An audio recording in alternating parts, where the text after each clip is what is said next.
إن الحمد لله نحمده ونستعينه ونستغفره ونعوذ بالله من شرور أنفسنا ومن سيئات أعمالنا من يهده الله فلا مضل له ومن يضلله فلا هادي له وأشهد أن لا إله إلا الله وحده لا شريك له وأشهد أن محمدا عبده ورسوله أما بعد فإن خير الحديث كتاب الله وخير الهدي هدي محمد صلى الله عليه وسلم وشر الأمور محدثاتها وكل محدثة بدعة وكل بدعة ضلالة وكل ضلالة في النار. أعوذ بالله السميع العليم من الشيطان الرجيم. بسم الله الرحمن الرحيم. قد أفلح من تزكى وذكر اسم ربه فصلى. وقال النبي صلى الله عليه وسلم من لم يدع قول الزور والعمل به فليس لله حاجة من أن يدع طعامه وشرابه.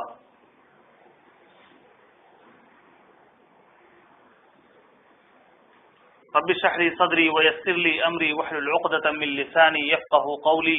سبحانك لا علم لنا إلا ما علمتنا إنك أنت العليم الحكيم. محترم حاضرین جمعہ،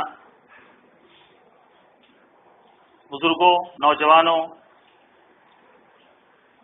اور پردہ نشین خواتین، سب سے پہلے میں اللہ رب العالمین کا شکریہ ادا کرتا ہوں.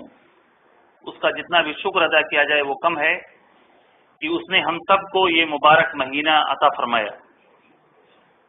یہ وہ مہینہ ہے جس کی آمد پر اللہ کے رسول صلی اللہ علیہ وسلم اپنے صحابہ کرام کو مبارکباد دیتے تھے.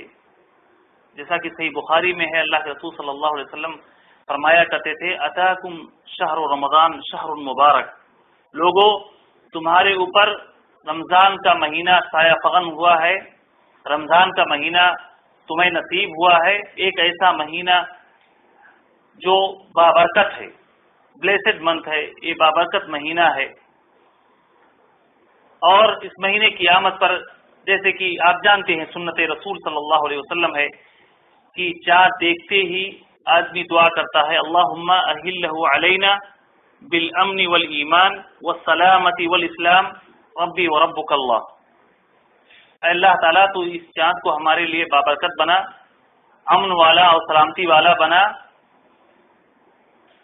یہ ہمارے لیے اسلام کی مضبوطی کا سبب بنے، ہمارے لیے سلامتی کا سبب بنے، ہمارے ایمان میں مضبوطی کا سبب بنے. اے چاند، میرا رب اور تیرا رب دونوں کا رب اللہ ہے. تو یہ بابرکت مہینہ ہے.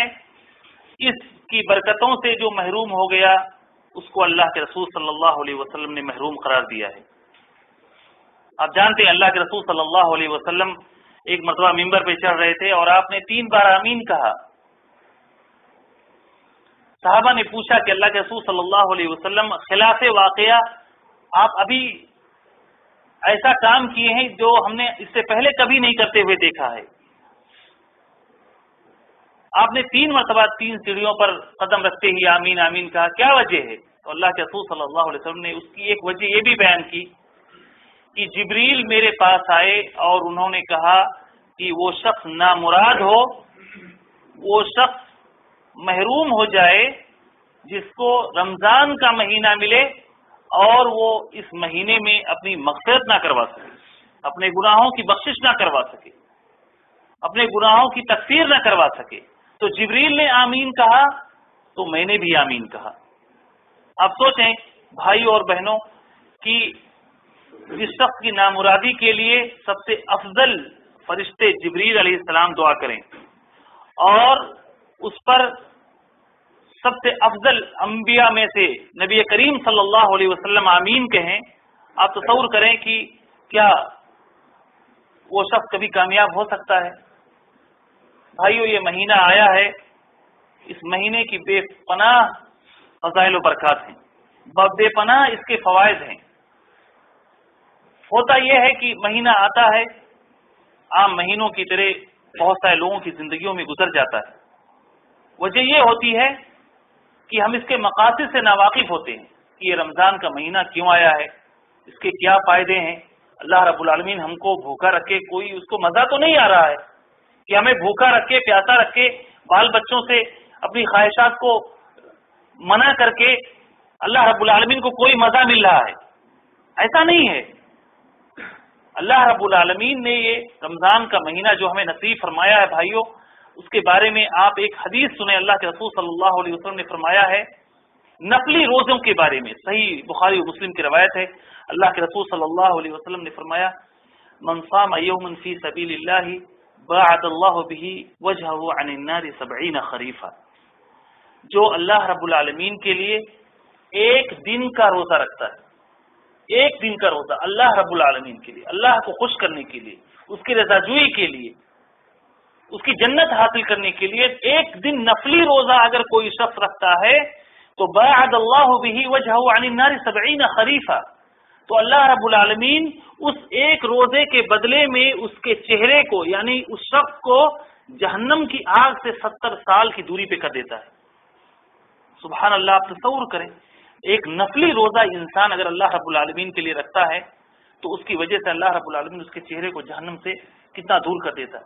پھر تصور کریں یہ فرض روزہ ہے، یہ ایک مہینے کا روزہ ہے جس کے بارے میں اللہ نے فرمایا ہے فَإِنَّهُ لِي وَأَنَا أَجْزِي بِهِ، یہ روزہ میرے لیے ہے، میں اس کا بدلہ اپنے بندے کو دوں گا۔ ہر نیکی کا ثواب انسان کم سے کم 10 گنا سے لے کر 700 گنا یا جتنا بھی چاہے اللہ رب العالمین بڑھا کے دے، لیکن اس مہینے میں جو ہم روزہ رکھتے ہیں اس کا ثواب اللہ رب العالمین خود اپنی طرف سے دے گا، اپنی طرف سے دے گا۔ اور اللہ رب العالمین جس کو اجر دے میرے بھائیوں اور بہنوں، آپ تصور کریں کبھی بھی وہ محروم نہیں ہو سکتا، کبھی بھی محروم نہیں ہو سکتا۔ لیکن یہ مہینہ آتا ہے، ہم اس کے مقاصد سے ناواقف ہوتے ہیں، روزہ رکھ لیتے ہیں، تراویح بھی پڑھ لیتے ہیں، لیکن ہماری زندگی پر اس کے کوئی اثرات مرتب نہیں ہوتے۔ ایسے لگتا ہے کہ ایک اسکریننگ والی مشین سے ہو کے گزرے اور گزر گئے، کوئی فرق نہیں پڑا ہماری زندگی پر۔ جس سے رمضان سے پہلے تھے، رمضان میں بھی ویسے رہے، رمضان کے بعد بھی ویسے ہی رہے، کچھ فرق نہیں پڑتا۔ اگر میرے بھائیوں اور بہنوں اگر ہماری عبادت کا ہماری زندگی پہ کوئی اثر نہ پڑے تو یہ عبادتیں صرف رسم بن کے رہ جاتی ہیں، اس کا کوئی اجر ہمیں نہیں ملتا۔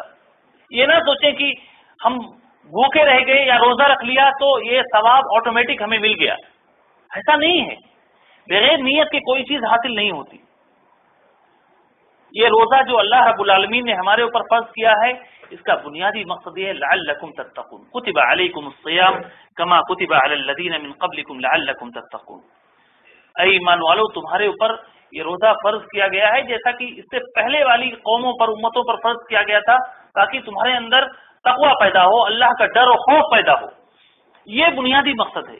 لیکن اس کے علاوہ بھی بے پناہ فوائد ہیں، بے پناہ اس کے بینیفٹس ہیں جو انسان کو اس مہینے میں حاصل ہوتے ہیں۔ بھائیو، اللہ رب العالمین نے ہمیں مختلف چیزوں کا مجموعہ بنایا ہے۔ ایک ہمارا بدن ہے، گوشت پوست ہے، ایک ہماری عقل ہے جس کی وجہ سے ہم عام انسانوں سے ممیز ہیں، عام انسانوں سے الگ ہیں، عام مخلوقات سے ہم الگ ہیں، عام مخلوقات پر اللہ رب العالمین نے ہمیں فضیلت دی ہے۔ اور تیسری چیز اللہ رب العالمین نے ہمارے اندر نفس رکھی ہے، نفس، سول جس کو بولتے ہیں۔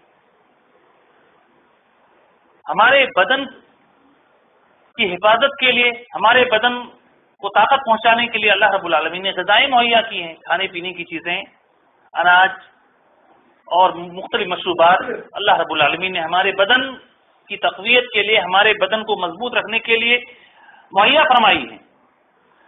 ہماری عقل کی مضبوطی کے لیے اللہ تعالیٰ نے یہ دین ہمیں دیا، دین اسلام. اور تیسری چیز ہمارے بدن میں ایک بہت حساس چیز اللہ تعالیٰ نے دی ہے، وہ ہے نفس. یہ نفس بھائیوں اور بہنوں ہمارے بدن میں بہت ہی حساس چیز ہے. اس کی طرف عام طور پر لوگ توجہ نہیں کرتے. حالانکہ اللہ تعالیٰ نے قرآن کے اندر سورہ شمس میں 11 چیزوں کی قسم کھائی ہے، اور اس کے بعد فرمایا قد افلح من زکاها وقد خاب من دساها والشمس وضحاها والقمر اذا تلاها والنهار اذا جلاها والليل اذا يغشاها والسماء وما بناها والارض وما طحاها ونفس وما سواها فألهمها فجورها وتقواها. 11 چیزوں کی اللہ رب العالمین نے قسم کھائی. اس کے بعد کہا قد افلح من زکاها وقد خاب من دساها. کامیاب ہو گیا وہ شخص جس نے اپنے نفس کا تزکیہ کیا، اپنے نفس کو صاف ستھرا کیا. اور برباد ہو گیا، نامراد ہو گیا، خسارے میں پڑ گیا وہ شخص جس نے اپنے نفس کو گندا کر دیا، آلودہ کر دیا، زمین کے اندر دھنسا دیا. یہ نفس ایسی چیز ہے بھائی اور بہنوں کی اگر ہم اس کو قابو میں کر لیں تو یہ ہم سے ہمیشہ خیر کا کام کروائے گا. اور یہ نفس ایسا ہے اگر اس کو ہم بے لگام کر دیں، بے لگام گھوڑے کی طرح، بے لگام جانور کی طرح اگر ہم اس کو آزاد چھوڑ دیں تو پھر ہمیں ہلاکت سے کوئی بھی چیز نہیں بچا سکتی. جہاں بھی جس طرف ہمارا منہ کہے، ہمارا دل کہے، ہماری خواہش کہے، ہم ادھر منہ اٹھا کے چل دیے. ہمارا نفس جس چیز پر آمادہ کرے ہم اس کام کو کرنے کے لیے تیار ہو جائیں. نیکی کو کرنے کے لیے ہم سوچیں لیکن ہمارا دل آمادہ نہ ہو. اذان ہو رہی ہے فجر کے وقت، کان میں آواز بھی آ رہی ہے، الارم بھی میں نے سیٹ کر رکھا ہے، الارم بھی بجا، لیکن ہم نے بند کر دیا اس کو. سوچے بعد میں دوبارہ اٹھ کے بھی نماز پڑھ لیں گے.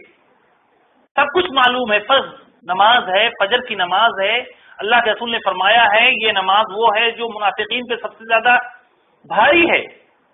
ساری چیزیں جاننے کے باوجود ہم فجر کے لیے نہیں اٹھ پا رہے ہیں. اذان کی آواز سنائی دے رہی ہے، سمجھ لیجئے کہ ہم اپنے نفس کے تابع ہو گئے ہیں. نفس نے ہم کو جکڑ لیا ہے، نفس نے ہمیں پورے طور پر اپنی جکڑ بندیوں میں گرفتار کر لیا ہے. ہم نفلی روزہ رکھنا چاہتے ہیں، نیکی کا کام کرنا چاہتے ہیں، لیکن ہمارا نفس آمادہ نہیں ہو رہا ہے. بار بار ضمیر ہمارا ہم کو اور آپ کو کریدتا ہے، ہمیں آمادہ کرتا ہے کہ یہ کام کرو، لیکن نفس ہمارا اس چیز کے لیے آمادہ نہیں ہو رہا ہے. سمجھ لیجئے بھائیوں کہ ہم اپنے نفس کی گرفت میں آ چکے ہیں. ہمارا نفس ہمیں پورے طور پر اپنے گھیرے میں لے چکا ہے. اسی لیے اس نفس کے تزکیے کے لیے اللہ رب العالمین نے رسولوں کو بھیجا. والذی بعث فی الامیین رسولا منہم یتلو علیہم آیاتہ ویزکیہم ویعلمہم الکتاب والحکمہ. اس نبی کی بعثت کا ایک مقصد تزکیہ نفس بھی ہے. تزکیہ کیا ہے بھائی اور بہنوں؟ تزکیہ کا معنی ہے بڑھنا یا صاف ستھرا کرنا. تزکیہ کا مطلب ہے جیسے کہ زکوٰۃ اسی سے ہے. زکوٰۃ کا ایک معنی بڑھنا بھی ہوتا ہے، کیونکہ انسان اگر اللہ کی راہ میں مال دیتا ہے، زکوٰۃ دیتا ہے تو اس کا مال بڑھتا ہے. اور دوسرا معنی یہ ہے کہ وہ مال پاک صاف ہوتا ہے، صاف ستھرا ہوتا ہے. یعنی آپ کے خرچ کرنے کی وجہ سے اس کے اندر جو گندگی تھی، جو غلاظت تھی، اللہ رب العالمین اس کو پاک صاف کر دیتا ہے. نفس کا یہی حال ہے. نفس اس کو بڑھانا ہے نیکی کا کام کر کے، ثواب کا کام کر کے، اور اس کو گندگیوں سے صاف کرنا ہے. یہ نفس بہت ساری چیزوں کا مجموعہ ہے بھائی اور بہنوں. لیکن یہ مہینہ جو مبارک مہینہ ہمیں ملا ہے، یہ مہینہ بہت بڑا ذریعہ ہے اس نفس کی پاکیزگی کا، اس نفس کے تزکیے کا، اس نفس کو اپنے قابو میں کرنے کا. کیونکہ آپ جانتے ہیں اللہ رب العالمین اس مہینے میں حرام تو حرام، حلال چیزوں سے بھی ہمیں منع کر دیتا ہے. حلال چیزوں سے بھی کھانے پینے کی چیزیں ہمارے سامنے رکھی ہوئی ہیں، کوئی بھی چیز رکاوٹ نہیں ہے کھانے میں، لیکن اللہ رب العالمین کا حکم ہے کہ ہمیں نہیں کھانا ہے فجر سے لے کر غروب آفتاب تک، سورج ڈوبنے تک ہمیں ان تمام چیزوں سے دور رہنا ہے۔ حلال چیز ہے، عام دنوں میں وہ چیز ہمارے لیے حلال تھی، لیکن اللہ رب العالمین نے ایک مخصوص مدت کے اندر ہمارے لیے وہ حرام کر دیا، ہم اس کو کھا نہیں سکتے۔ اس کے ذریعے سے انسان اپنے آپ کو عادی بناتا ہے کہ عام مہینوں میں حرام چیزیں جو انسان کرتے ہوئے آتا ہے، حرام چیزوں سے اپنے آپ کو روک نہیں پاتا، اس مہینے میں حلال چیزوں سے کیسے رک جاتا ہے؟ وہ شعور انسان اپنے اندر بیدار کرے، اس ضمیر کو مضبوط بنائے، نفس مطمئنہ جو ہے اس کو قوی بنائے، تاکہ نیکیوں کی طرف یہ نفس آمادہ ہو۔ انسان صبح سے لے کر شام تک روزہ رکھتا ہے، بے شمار فائدے اس سے حاصل ہوتے ہیں اس کے نفس کی تزکیے کے لیے۔ بھائیوں، اس کے اندر جو خرابی ہے، اس کے اندر جو گندگی ہے نفس کے اندر، جیسے کبر ہے، جیسے کہ ریاکاری ہے، گھمنڈ ہے، جیسے کہ بخل ہے، یہ وہ اندرونی بیماریاں ہیں جو انسان ظاہری طور پر آپ کو مسکراتا ہوا ہنستا ہوا نظر آتا ہے، لیکن پتہ چلتا ہے اس کے اندر اس کا جو دل جو ہے، اس کا جو نفس ہے، وہ فرعون کا نفس ہے، ابو جہل کا نفس ہے، اس سے زیادہ غرور اس کے اندر ہے، اس سے زیادہ عجب اس کے اندر ہے، اس سے زیادہ بخیل اپنے آپ کو پاتا ہے۔ یہ وہ مہینہ ہے جس کے اندر انسان اس گندگیوں سے اپنے دل کو صاف کر سکتا ہے، ورنہ ایسا نہ ہو کہ یہ مہینہ گزر جائے۔ اللہ کے رسول صلی اللہ علیہ وسلم نے فرمایا ہے کہ رب صائم لیس له من الصيام الا الجوع والعطش، بہت سارے روزے دار ایسے ہیں جن کو اس مہینے میں بھوک اور پیاس کے علاوہ کچھ نہیں حاصل ہوتا، دن بھر بھوکے رہتے ہیں، شام کو افطار کر لیتے ہیں، ان کو صرف بھوک ملتا ہے، ان کو صرف پیاس حاصل ہوتی ہے، اس کے علاوہ کوئی ثواب نہیں ملتا۔ کیوں؟ اس لیے کہ انہوں نے روزے کے مقصد کو جانا ہی نہیں۔ یہ روزہ اللہ رب العالمین نے کیوں ہمارے پر فرض کیا ہے؟ عام دنوں میں جو بیماری ان کے اندر پائی جاتی تھی، عام دنوں کے اندر جو گناہ میں وہ ملوث تھا، عام دنوں کے اندر جس طرح کی مکاری میں، جس طرح کی دھوکے بازی میں، جس طرح کے جھوٹ اور فریب میں وہ مبتلا تھا، رمضان کے مہینے میں بھی وہی کرتا ہوا آیا، تو اس مہینے سے اس کو کچھ حاصل نہیں ہوا۔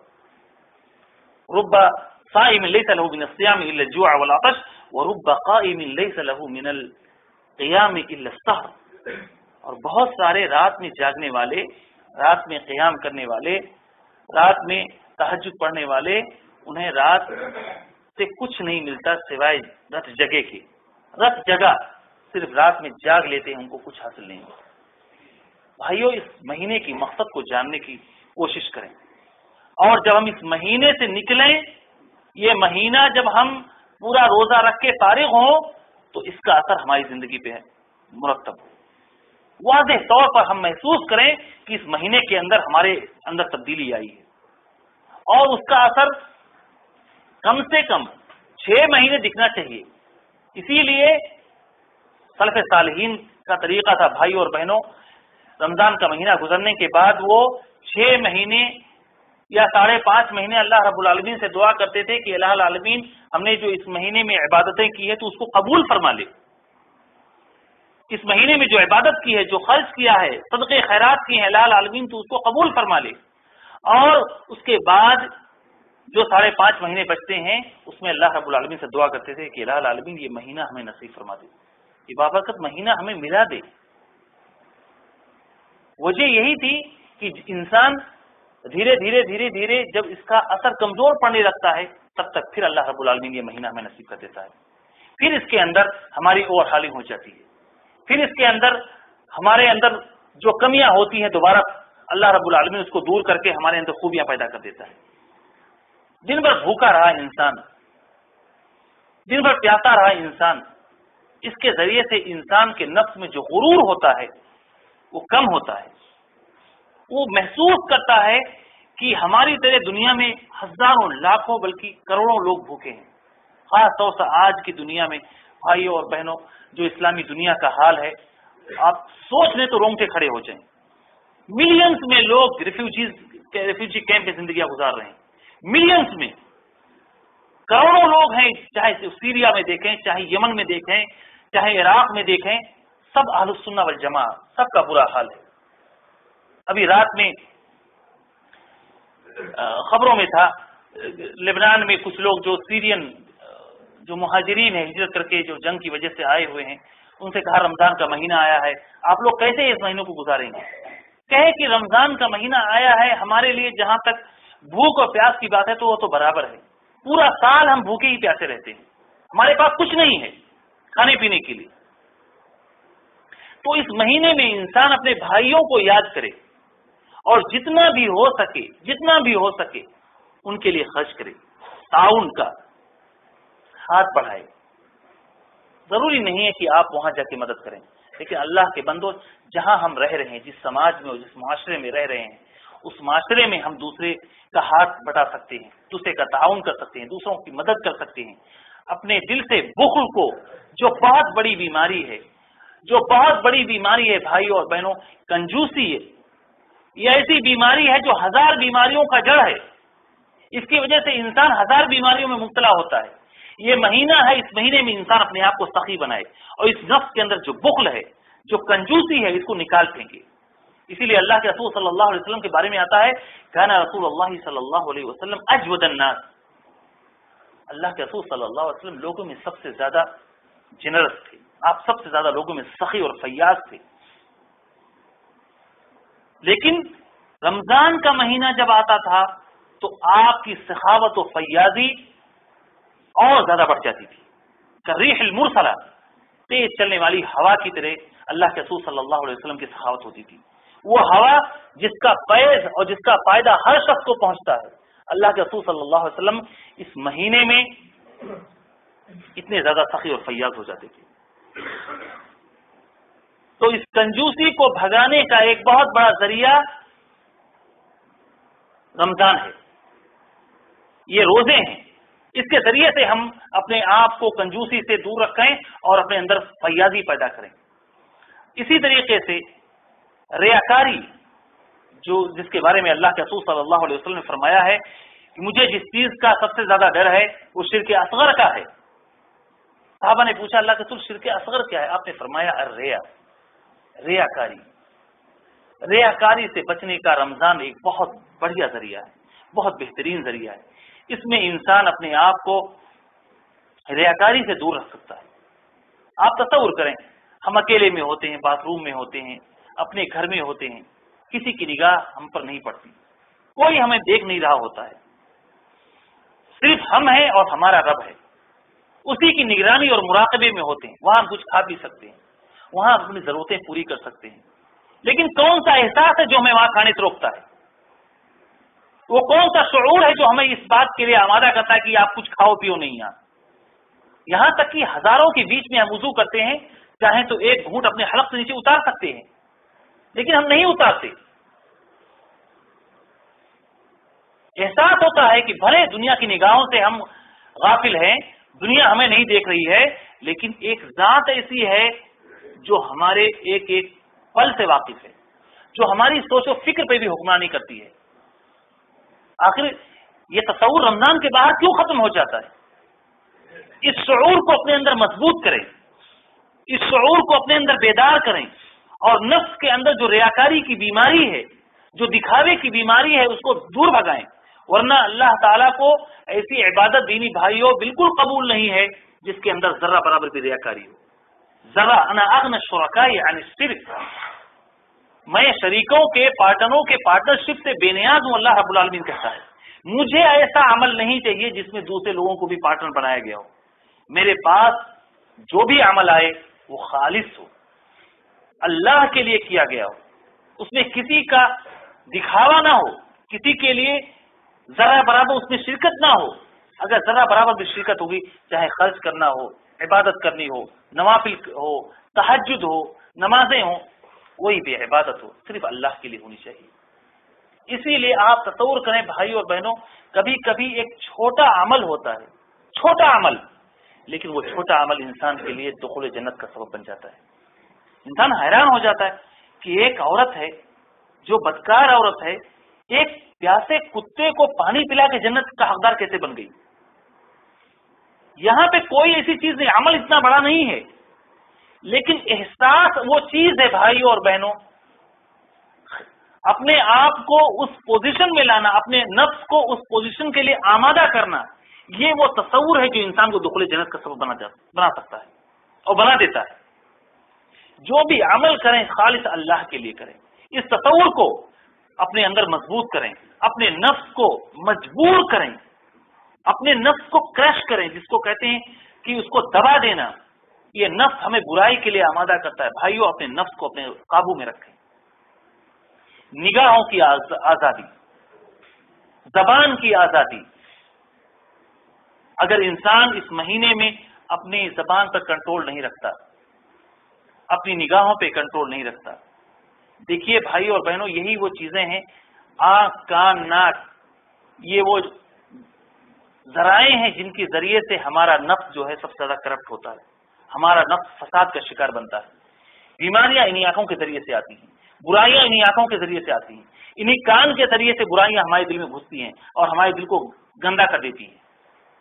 تو اس مہینے میں خصوصی طور پر ہم اپنی نگاہ پہ اور اپنی زبان پہ قابو رکھیں، ورنہ ہمارا نفس کبھی بھی صاف ستھرا نہیں ہو سکتا۔ بہت سارے لوگ پورا دن بک بک بک بک کرتے رہیں گے، بولتے رہیں گے، ہنسی مذاق، جھوٹ، جوکس، ایسی ایسی چیزیں جو نہ اللہ اس کے رسول کو پسند ہیں، نہ قرآن و سنت میں اس کا کہیں کوئی ثبوت ہے۔ دوستوں کی محفل ہے، بے تحاشا گفتگو چل رہی ہے، وہاں پر مذاق بھی اڑایا جا رہا ہے، تفریح بھی ہو رہی ہے، اور کچھ بھی خیال نہیں ہے۔ بھائیوں اور بہنوں، زیادہ گفتگو، بے جا گفتگو انسان کے نفس کو کرپٹ کر دیتی ہے، انسان کے نفس کو برباد کر دیتی ہے۔ اس مہینے میں اسی لیے اپنے آپ کو اللہ رب العالمین کے لیے خالص کیجیے، وقت نکالیے آپ اللہ کی کتاب کو سمجھنے کے لیے۔ یہ سب سے بڑا ذریعہ ہے۔ نفس کا تزکیہ آپ کو کسی کے ہاتھ پر بیعت کر کے نہیں مل سکتا۔ جیسے کہ کچھ لوگ یہ طریقہ بتاتے ہیں نفس کے تزکیے کے لیے کہ کسی کے ہاتھ پہ بیعت کر لیجیے، کسی خانقاہ میں بیٹھے ہوئے بزرگ کے ہاتھ پہ جا کے آپ بیعت کر لیجیے، 1 مہینہ 2 مہینہ ان کے یہاں گزار لیجیے، آپ کا نفس کا تزکیہ ہو جائے گا۔ آپ اپنے نفس کو ستائیے، اپنے آپ کو ٹارچر کیجیے، بھوکا رکھیے، پیاسے رکھیے بلا وجہ، اپنے جسم کو تکلیف پہنچائیے، اس سے آپ کے نفس کا تزکیہ ہوگا۔ اللہ کی قسم، یہ نفس کا تزکیہ اس سے نہیں ہو سکتا۔ آپ کا نفس جو صاف ستھرا ہوگا اللہ رب العالمین کی کتاب پڑھ کے، کلام اللہ کو پڑھ کے، کلام اللہ کو سمجھ کے، قرآن آپ سامنے رکھیں۔ یہ وہ مہینہ ہے بھائیوں، آپ کے لیے میں یہ نہیں کہہ رہا ہوں کہ آپ پورا دن مسجد میں بیٹھے رہیں، پورا دن مسجد میں بیٹھنے کی ضرورت نہیں ہے۔ آپ نمازوں کے اوقات کو جانیں کہ کون سی نماز کا وقت کتنے بجے ہے، کتنے بجے اذان ہوتی ہے۔ آپ اذان سے پہلے نہیں پہنچ سکتے، لیکن اذان ہوتے ہی آپ مسجد میں پہنچ جائیں، نفل پڑھیں، جو بھی نماز سے پہلے کے نوافل ہیں اسے آپ پڑھیں، اللہ کے کلام کو لے کر بیٹھ جائیں، اللہ کے کلام کو لے کے بیٹھ جائیں۔ وہ کلام ہے بھائیوں جس کی ایک حرف پر 10 نیکی ملتی ہے، ایک حرف پر، الف لام میم، 30 نیکی، الف لام اور میم۔ آپ تصور کریں اس کلام میں کتنا اللہ رب العالمین نے فائدہ رکھا ہے۔ لیکن صرف تلاوت تک محدود نہ رکھیں، بے شک تلاوت کریں، لیکن اللہ رب العالمین کی اس کلام کو سمجھنے کی کوشش کریں۔ یہ بہت بڑا آئینہ ہے قرآن ہمارے سامنے، جس سے شیشے کے سامنے کھڑے ہو کر انسان کو اپنے چہرے کے اندر جو داغ و دھبے ہوتے نظر آتے ہیں، اللہ کے کلام کو بھی آپ اپنے سامنے رکھیں، آپ کے اور ہمارے جسم میں جو بھی داغ و دھبے ہیں سب نظر آئیں گے۔ کہیں ایسا تو نہیں ہے کہ ہم کسی گناہ میں مبتلا ہیں، حرام خوری میں مبتلا ہیں، جوئے میں مبتلا ہیں، شراب میں مبتلا ہیں، بد نظری میں، فحاشی میں، برائی میں، کسی پر ظلم کرنے میں، ریاکاری میں، بخل اور کنجوسی میں، ان سب بیماریوں میں تو مبتلا نہیں ہے۔ اللہ کا کلام ہمیں بتائے گا۔ اس مہینے میں اللہ کے کلام کو سمجھنے کے لیے اپنے آپ کو کسی کونے میں بیٹھائیں، اللہ رب العالمین سے سرگوشی کریں، مناجات کریں، اس سے گفتگو کریں، اس کے ذریعے سے ہمارے نفس کا تزکیہ ہوگا، اس کے ذریعے سے ہمارا نفس پاک صاف ہوگا۔ ہم بہنوں کے لیے ایک پیغام میں اس خطبے میں دینا چاہتا ہوں۔ بہت ساری ہماری بہنیں ہوتی ہیں جن کو اس مہینے میں صرف پکوان کے علاوہ اور کچھ حاصل نہیں ہوتا۔ وہ سارا دن اور ساری رات اپنے شوہروں کے لیے، اپنے بچوں کے لیے پکوان کے لیے ایک سے ایک ڈش بنانے کے لیے ہی سوچتی رہتی ہیں، یعنی جو بقیہ 11 مہینے میں وہ نہیں بناتی ہیں وہ اس مہینے کے اندر بنا کے تیار کر دیتی ہے۔ اللہ کے بندوں اور اللہ کے بندیوں، اس کھانے کو، اس مہینے کو کھانے والا مہینہ نہ بنائیں۔ اللہ کی قسم غیر مسلموں کا بھی یہ تصور ہو گیا ہے کہ مسلمان اس مہینے میں اتنا کھاتے ہیں جتنا 11 مہینے میں نہیں کھاتے، پوری رات کھاتے ہیں، پوری رات کھاتے ہیں، پورا دن سوتے ہیں اور پوری رات جاگتے ہیں صرف کھانے کے لیے۔ یہ کنسپٹ ایسا نہیں ہے کہ غلط ہے، یہ تصور ایسے نہیں بیٹھا ہے، واقعی میں ہماری پلاننگ ہوتی ہے اس مہینے کے لیے کہ ہم 30 دن میں کون کون سا ڈش ہماری عورت تیار کرے گی، ہماری بہن تیار کرے گی، ہماری ماں تیار کرے گی۔ فائدہ کیا ہوا اگر سارا دن بھوکا رہ کے شام کو انسان اتنا زیادہ کھا لے کہ اس کا اثر دن بھر نظر ہی نہ آئے، تو فائدہ کیا ہوا؟ اس مہینے میں شیطان جو ہے، یہ ہم کھانا پانی نہیں کھاتے ہیں تو اللہ کے رسول صلی اللہ علیہ وسلم کی حدیث ہے، ہماری جو نسیں ہیں جس کے اندر شیطان دوڑتا ہے، ہماری رگوں کے اندر، یہ رگیں جب سکڑتی ہیں تو شیطان کی دوڑ جو ہوتی ہے وہ کم پڑتی ہے۔ جو بڑے بڑے شیاطین ہیں، مرضت الشیاطین، جو بڑے بڑے سرکش شیطان ہیں وہ تو بند کر دیے جاتے ہیں، لیکن ہمارے ساتھ جو ہمارا شیطان ہوتا ہے چھوٹا موٹا، وہ تو ہمیشہ ہمارے ساتھ ہوتا ہے، اس کو تو ہم نہیں بند کر سکتے۔ اس کا ذریعہ یہی ہے کہ ہم کم کھائیں پیئیں۔ اللہ کے رسول صلی اللہ علیہ وسلم نے فرمایا ہے کہ ثلث للطعام و ثلث للشراب و ثلث للنفس، انسان 1/3 پیٹ کھانا کھائے، 1/3 پیٹ پانی پیے اور 1/3 پیٹ وہ سانس لینے کے لیے رکھے۔ سانس لینے کے لیے اگر انسان کم کھائے پیے گا تو اس کے اندر نشاط ہوگا، اس کے اندر چستی ہوگی، اس کے اندر پھرتی ہوگی، عبادت کے لیے آمادگی ہوگی۔ ورنہ شام کو افطار سے لے کر جو کھانا شروع کیا تو تراویح تک کھائے، تراویح شروع ہوئی، تراویح سے فارغ ہوئے پھر کھاتے رہے، یا اللہ آخری وقت تک کھاتے رہے۔ بہت سارے لوگ 2 بجے 3 بجے تک کھائے، اور جب فجر کی نماز کا وقت ہوتا ہے بہت سارے اللہ کے بندے ایسے ہیں جو کھا کے سو جاتے، نہ فجر پڑھی نہ ظہر پڑھی۔ وہ سوچتے ہیں کہ ہم اسی وقت سوئیں تو آنکھ اس وقت کھلے جب صرف 10 منٹ باقی رہ جائے افطاری میں، یعنی احساس نہ ہونے پائے ذرہ برابر کہ ہم بھوکے پیاسے۔ اللہ کے بندو، ایسے لوگ اپنے آپ کو دھوکہ دے رہے ہیں کہ اللہ رب العالمین کو دھوکہ دینا چاہتے ہیں کہ شیطان ان کو دھوکے میں رکھے ہوئے۔ کیا فائدہ ایسے روزوں سے؟ تو ہماری بہنیں اس مہینے میں یقیناً آپ اپنے شوہروں کے لیے کھانا پکائیں، اپنے بچوں کے لیے کھانا پکائیں، اس میں آپ کے لیے ثواب ہے۔ ایک تیر سے 3 لوگ جنت میں جاتے ہیں، جانتے ہیں نا یہ حدیث؟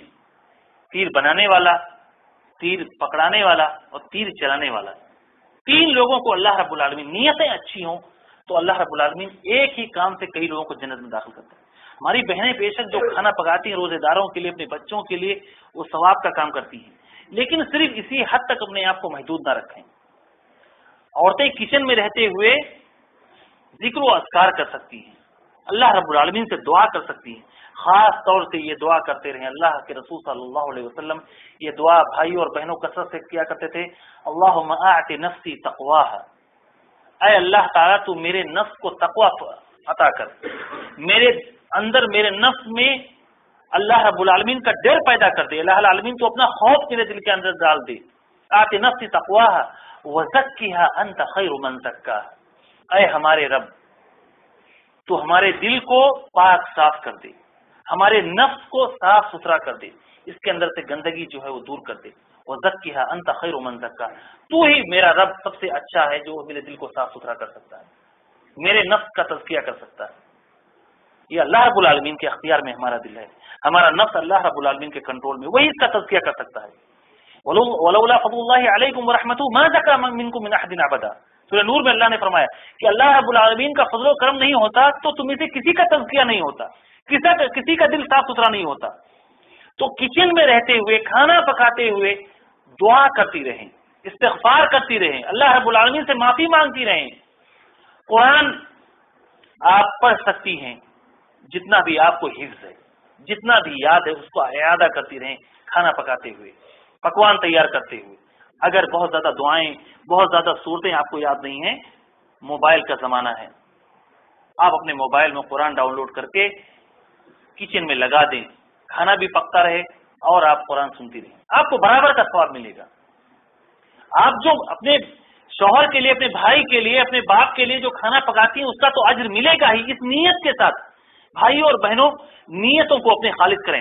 ہوتا یہ ہے کہ ہم نیت ہی نہیں کرتے، بجائے اس کے ہم یہ نہیں کہتے کہ نیت ہماری غلط ہوتی ہے، نیت غلط تو بعد میں ہوگی جب ہم نیت کریں گے، نیت ہی کچھ نہیں کرتے۔ کھانا پکا رہے ہیں یا کوئی کام کر رہے ہیں، اس کے پیچھے ہماری کوئی نیت نہیں ہوتی، صرف اتنی نیت کر لیں کہ اللہ رب العالمین، میں یہ جو کھانا پکا رہی ہوں، یا ہم جو باہر سے اپنے گھر کے لیے کھانا لاتے ہیں، یا جو غلہ لاتے ہیں، یا جو روزے کے لیے افطار کے لیے انتظام کرتے ہیں، اس کے پیچھے نیت ہے کہ اللہ العالمین تیرا یہ حکم ہے روزے کے لیے، تیرا حکم ہے افطار کے لیے، اسی کے حکم کی میں تعمیل کر رہا ہوں۔ الہ العالمین تیرا حکم ہے کھانا کھانے کے لیے، تو نے ہمارے لیے حلال کیا ہے، الہ العالمین میں کھانا اسی لیے پکا رہی ہوں، میں اپنے شوہر کے لیے، تاکہ وہ اچھے سے اچھا افطار کر سکیں، تاکہ وہ اپنے بھوک کو دور کر سکیں، تو مجھے اجر سے محروم نہ کر۔ تو آپ کا ایک ایک پل جو کچن میں گزرتا ہے، آپ کا ایک ایک پل جو اپنے شوہر کے لیے، اپنے بھائی بندوں کے لیے، اپنے بچوں کے لیے کچن میں گزرتا ہے، الہ العالمین آپ کے درجات کو بلند کرے گا، آپ کے گناہوں کی بخشش کرے گا، آپ کے منزلت کو اونچا کرے گا۔ تو اللہ رب العالمین نے جو مہینہ بھائی اور بہنوں ہمیں نصیب فرمایا ہے، اس مہینے کے فیض و برکات سے اپنے آپ کو مستفید کرنے کی کوشش کریں، نگاہوں کی حفاظت کریں۔ اس مہینے میں خصوصی طور پر آپ تصور کریں، بہت سارے لوگ کہتے ہیں کہ جو مذاق کرتے ہیں اللہ کے بندوں، حدیث میں اللہ کے رسول نے جو فرمایا ہے کہ بڑے بڑے شیطان بند کر دیے جاتے ہیں، تو گناہ تو کم نہیں ہو رہے ہیں، گناہ تو کم نہیں ہو رہے ہیں، یقیناً گناہ کم ہوتے ہیں۔ آپ مومنوں سے پوچھئے، جو لوگ روزے رکھتے ہیں، ایماندار لوگ ہیں، جو اللہ کے نیک بندے، آپ ان سے پوچھیں کہ رمضان کے مہینے میں کیا تمہاری نگاہوں پہ کنٹرول نہیں ہوتا؟ یقیناً ہوتا ہے۔ عام مہینے میں جس برائی کو ہم برائی زیادہ نہیں سمجھتے، رمضان کے مہینے میں ایک مومن کو دیکھیں، بھلے وہ کمزور مومن ہے، بھلے وہ اس درجے کا مومن نہیں ہے جو اللہ رب العالمین جس کا مطالبہ کرتا ہے، بھلے کمزوری ہے، لیکن ایک مومن کی زندگی پہ واضح اثر نظر آتا ہے۔ فیاضی اس کے اندر آ جاتی ہے، سخاوت اس کے اندر آ جاتی ہے، نوافل کے لیے دلچسپی اس کے اندر پیدا ہو جاتی ہے، مسجدوں کے اندر زیادہ وقت گزرنے لگتا ہے، اللہ کی کتاب کے ساتھ زیادہ وقت اس کا گزرنے لگتا ہے۔ تو یقیناً اس مہینے میں اثرات مرتب ہوتے ہیں، لیکن اس سے فائدہ انہی لوگوں کو ہوگا جس کے اندر ایمان ہے۔ جو لوگ پورے طور پر ایمان سے خالی ہو چکے ہیں، ان کے لیے ہم اللہ رب العالمین سے دعا کرتے ہیں کہ الہ العالمین تو انہیں ہدایت کی طرف پلٹنے کی توفیق عطا فرما۔ الہ العالمین تو ہمیں اس مہینے کے فیض و برکات سے فائدہ اٹھانے کی توفیق عطا فرما۔ الہ العالمین جو لوگ بھٹکے ہوئے ہیں، گم کردہ راہ ہیں، الہ العالمین جو تجھے بھولے ہوئے ہیں، اے ہمارے رب تو انہیں اپنی طرف پلٹنے کی توفیق عطا فرما۔ الہ العالمین ہمارے نوجوانوں کو توفیق عطا فرما کہ وہ اپنے نگاہوں کی، اپنے کان کی، اپنے ناک کی، اپنے تمام اعضاء و جوارح کی اس مہینے میں حفاظت کر سکیں۔ الہ العالمین ہمارے صدقات و خیرات کو قبول فرما۔ الہ العالمین تو ہمارے قیام، رکوع و سجود کو قبول فرما، ہماری تمام عبادتوں کو قبول فرما۔ الہ العالمین خواتین اس مہینے میں جو بھی محنت کرتی ہے اپنے گھر کے لیے، اپنے شوہروں کے لیے، اپنے بال بچوں کے لیے، الہ العالمین کی محنت کو قبول فرما لے۔ الہ العالمین تو ہماری گردنوں کو، ہمارے آباء و اجداد کی گردنوں کو، ہمارے تمام بزرگوں کی گردنوں کو الہ العالمین جہنم کی آگ سے آزادی عطا فرما دے۔ اے ہمارے رب، دنیا میں مسلمان جہاں جہاں بیمار ہیں، پریشان حال ہیں، مصیبتوں کا شکار ہیں، الہ العالمین تو اس مہینے میں انہیں اس مصیبتوں سے نجات عطا فرما دے۔ الہ العالمین انہیں ان کے دشمنوں کے مقابلے میں اسی مہینے میں الہ العالمین تو نے بدر کی فتح عطا فرمائی تھی، اے ہمارے رب اسی مہینے میں تو ان بھائیوں کو بھی فتح عطا فرما دے۔ اے ہمارے رب، جو لوگ بیمار ہیں انہیں شفاء کاملہ عاجلہ عطا فرما دے، اور جو لوگ قرض دار ہیں انہیں قرض کی ادائیگی کے لیے کوئی سبیل پیدا فرما دے۔ اے ہمارے رب، جب تک ہم زندہ رہیں تب تک اسلام پر زندہ رہیں، اور جب ہمارا خاتمہ ہو تو ایمان پر ہو۔ بارک اللہ لنا ولکم فی القرآن العظیم ونفعنا وإياكم بالآیات والذکر الحکیم، انہ تعالی جواد کریم ملک برور رؤوف رحیم۔